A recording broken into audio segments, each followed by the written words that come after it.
Hello and welcome to Sports Palava. My name is Ken Ochonago. I really need to breathe in because something is about to happen. Something they say men should keep to their words, and it's also take brave men to make.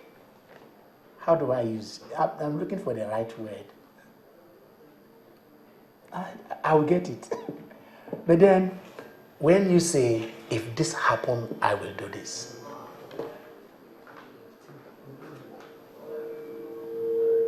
Then you just have to understand that when it's time for you to keep your words, you keep it. They are back in the house. And as I'm laughing, they are actually back in the house. They were here on the 21st, actually on the 21st of January. That is 3-4 days after the Nations Cup kicked off.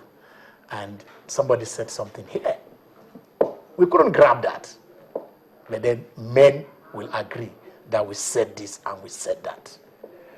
So, today, we want to look at community ownership of clubs in Nigeria. Honorable Ndukarabo, who heads the LMC, says it is the way forward. And his proposal is that maybe starting from the next season, clubs that are owned by government should diversify, should ask the community to own 50% of the clubs. And probably in the next 2-3 seasons, they will have fully hands off the running and ownership of state clubs.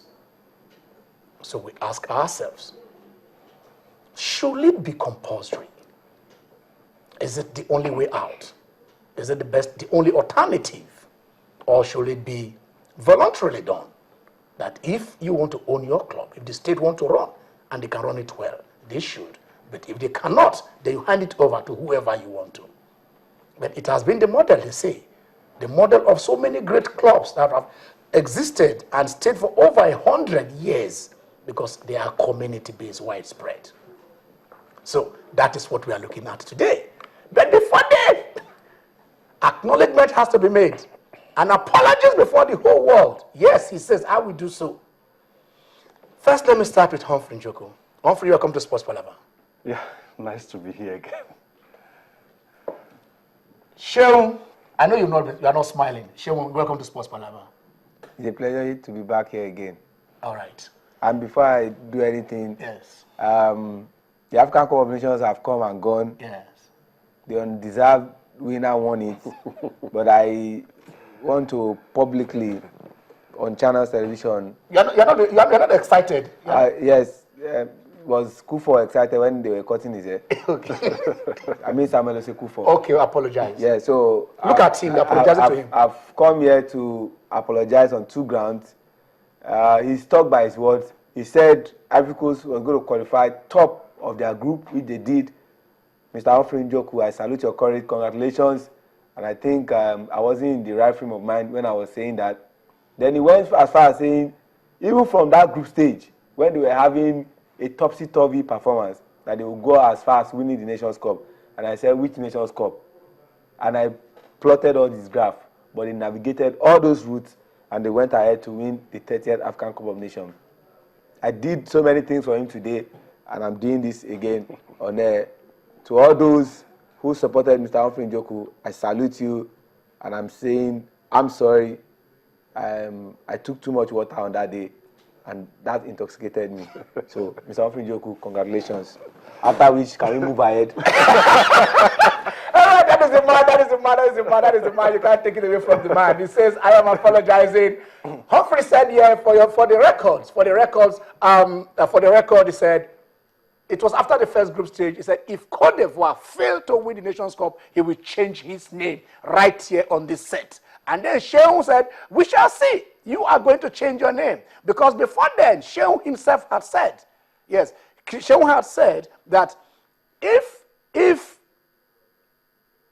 Arsenal win the EPL, let us hear Sheung if it is ready, what Sheung said on that day before Humphrey said his own.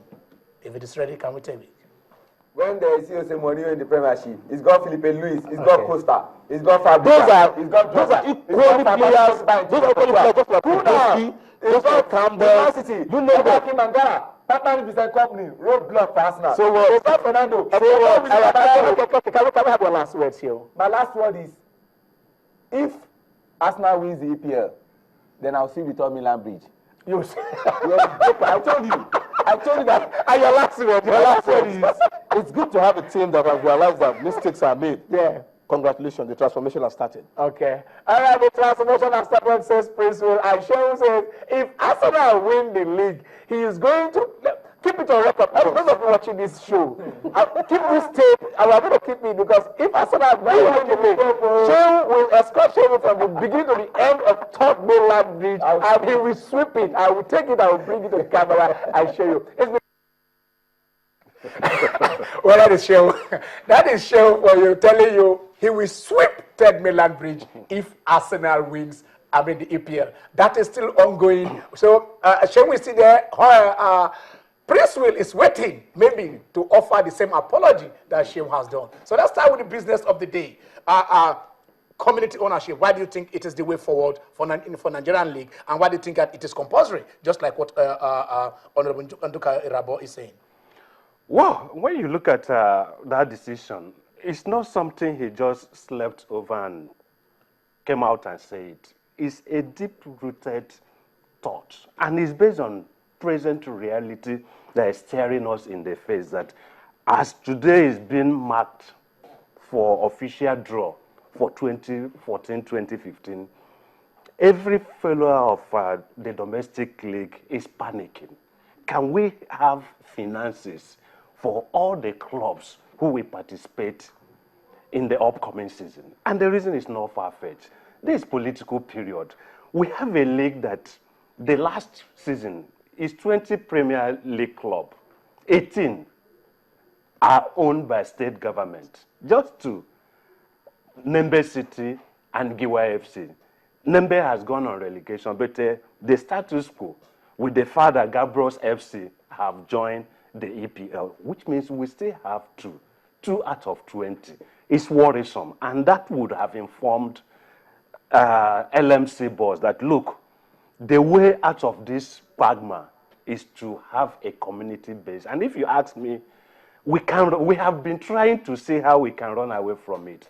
But the more we try, the more we see ourselves going back to the basic. And to me, that is the way out to get our clubs off from the shackles of state government.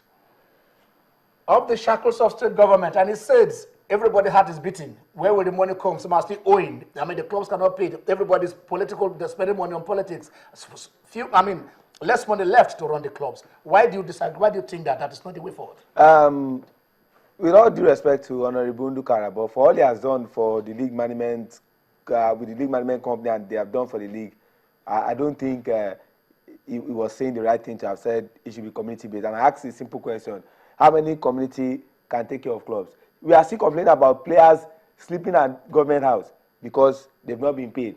This one, you know what they call Uwite, as in sufferness of the highest order. Because when that comes to the community, let's first understand that English, community-based. It means that if there is a club in a particular community, the community should be responsible for that club. Yeah. Ask yourself, how many clubs? I did a bit of research, and I went to Forbes list of billionaires who are controlling clubs, and they have done very well. Mukesh Ambani is the owner of Mumbai Indians. Roman Abramovich, Paul Allen, Silvio Berlusconi, Nassim Ben Khalifa, Paris Saint-Germain. You can talk about the Abu Dhabi brothers. You can talk about John Henry. You can talk about the Glazer family. I'm not saying government should be in charge of clubs, but to now leave it to community. Look at Cambridge United. Cambridge United played against Manchester United in the English FA Cup. Their coach told them, if you dare change jersey with Manchester United, you go enter them. Because jersey just come on £40. If they change it, they're going to be in serious trouble. That means that the community is responsible for the club. Have you ever seen a community-based club that their players are earning so much? I did a bit of research. Wow. Look at, I'm coming. Let us not. In basketball, there is a certain Apoel Haifa, Swansea, Wrexham, Atletico Bilbao, Exeter, Austria Salzburg. These are clubs that their community are taking care of them, and you know what's happening to them. Is there consistency when the community is taking care of a club? How many people are you going to hold responsible when this one does not remit what's supposed to remit? Because they are supposed to make payments for the continuity and the progress of the club. There you go again. Yes. Let us not be too rigid about this. Is a proposal and is in phase pattern. 50% for a start. Whichever way it is, there's nowhere in the world that players earn the same amount of money, if that is the affair. Even in the Premier League we played, LMC said minimum 150, but you and I know that not all of them took that as a... I ask you a simple question. Just wait, I'm coming. In your own community. Just hold I'm coming. He allowed your flow. He allowed your flow. He allowed your flow. You hold on. He allowed your Are you flow. following? Yes. What he's saying is not a novelty. It has happened before. Rangers today, if you look at the followership of Rangers, not removing anything, anybody just played a CAF Champions League or something. Go and see the massive crowd. Those inside are even less than those who are so outside. those guys are the ones paying money. Just hold on. Those guys are the ones